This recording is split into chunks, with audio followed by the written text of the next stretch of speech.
was always, weird times when you didn't necessarily know exactly what was going to happen, but I knew the next one would be a title shot. Didn't know who, so just the fact to have a fight, it's great. Haven't fought since June. Obviously, been training, and it's hard when you know a big fight is in your future and you have to wait for it. So, but I think a lot has to do with Cejudo and the injury, but a lot also just has to do with the whole double champ thing.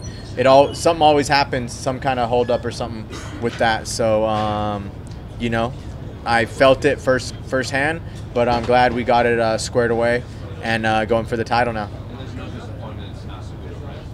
Honestly, not at all. I mean, look, everyone knows Cejudo, and that's the only thing that's better about him. I've never fought Figueiredo. I beat Cejudo. So that is a bonus in itself. It's another person to be known in this division. I mean, everyone knows Cejudo. He's Triple C. You know what I mean? And I also have a win over him. So, it's easy to move on from him not wanting to put up a fight. That's kind of how I look at it. It was really, the ball was in his court to put up a fight or not. Play a game 2 or not. And he just said, you know what, I'm not going to. So it's not like somebody else that has a win over me and I never get to fight him again. So he made the choice himself. But, you never know. And I like that it's new blood in the division. I think that's what we really need. Joe, how do you think Davis and Figueiredo compares with some of the players you fought, some of the better fighters? Yeah, he's different. I mean, I look at him. He's hard to prepare for. He's hard to really compare to anybody. He has such a strange athletic ability. He almost seems like he has the strength of bigger guys, so I try to go with them a little more. But he has an awkwardness that is also like somewhat technical. So it's actually a great, interesting challenge, I think. And I've always liked him since I saw him. I'm a fan of the division, and when I see like scary flyweights that are going out there and finishing people, and for the most sense, like look like badasses, like he does. I was drawn to that, and I liked it for the division. So I've had my eye on him for a while. I obviously think I present, a challenge everywhere, even in his best disciplines. So yeah, it's exciting, but he's hard to honestly compare to anybody else at the same time. You fought better fighters, I think. Yes. Yeah, I mean, I fought the one guy that beat him. I've beat him twice. But as you see in this sport, that like MMA math kind of like roundabout, it doesn't really matter. All that matters is exactly what happens that night at that time. Like, I'm a huge believer in that. Like, you have to prepare every day to give yourself a chance, but that only gives you a chance. Every day gives you a bit of more of a chance. And like, every fight could go different if the fight was 5 minutes later. If I walked out 5 minutes later or something. So it's all about preparing yourself for that moment. But it's just, yeah, I fought better fighters and I beat better fighters, but it's like I still have to beat him, and that's what it comes down to. Last question for me. Of course. From Uriah Faber on this fight? No, just, actually, funny enough, I just sat with him for the Andre fight, which I thought Andre won the fight, first and third round. I'll just put that on record. Andre Feely, I thought won that fight. But no, I was just sitting with Faber though, and he just said, "Dude, so excited for you," and more just positive reinforcement, which that's great. That's how we thrive, So it was good.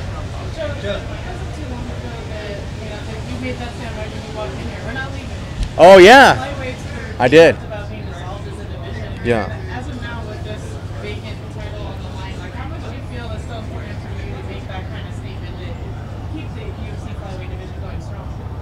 Yeah, it's crazy. Like, I always felt that pressure because it's funny to think of, and I don't think about it that much because it's stuff I like block out of my mind.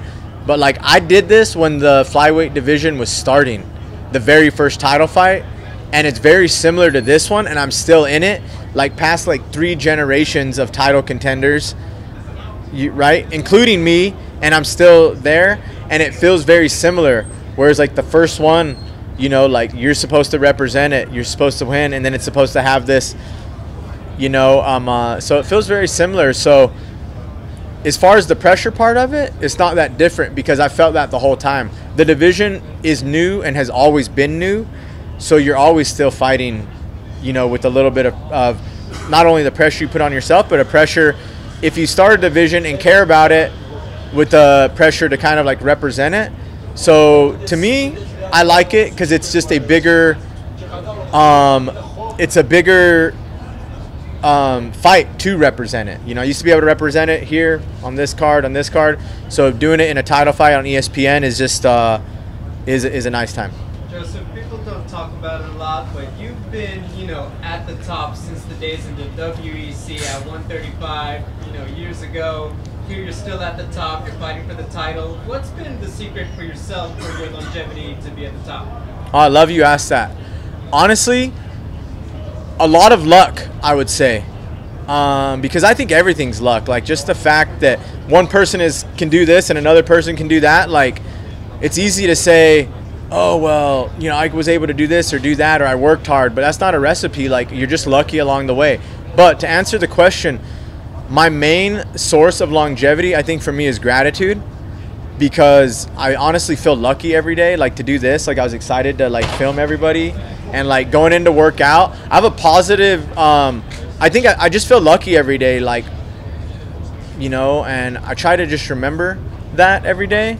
My wife helps me a lot on a personal level. Like, we get to wake up every morning and hang out, so I leave kind of with gratitude that, like, oh, I got to wake up, like, next to my wife and my dog and have a good morning. Now I'm, like, leaving my house in, like, a nice car. And then on top of that, I go to, like, the UFC Performance Institute.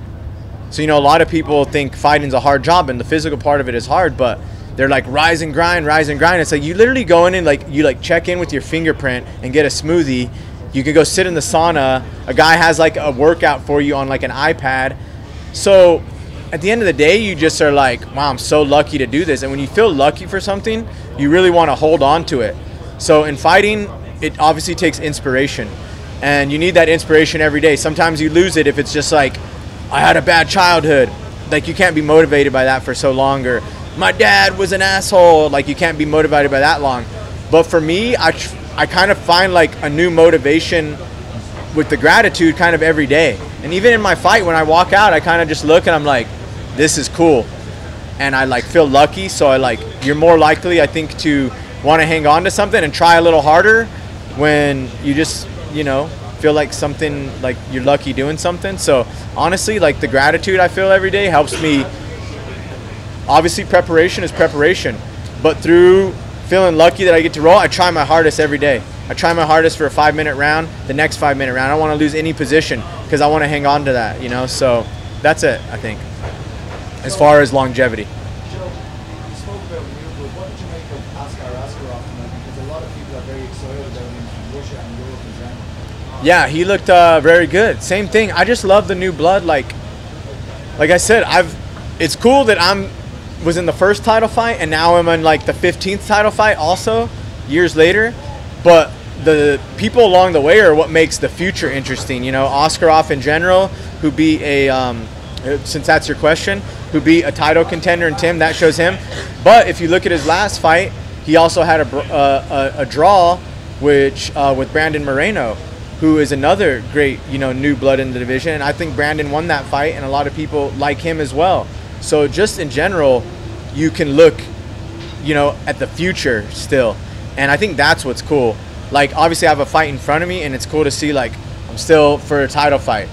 But then to see other people representing the division with great, exciting fights still, and going through people who, you know, have already maybe gone for a title or something, it's exciting for, I think, fans to watch, because people know Tim, you know, some other people that have gone through title fights in division. So it's good for the division. Obviously, Tim's my buddy. I was cheering for him the whole time.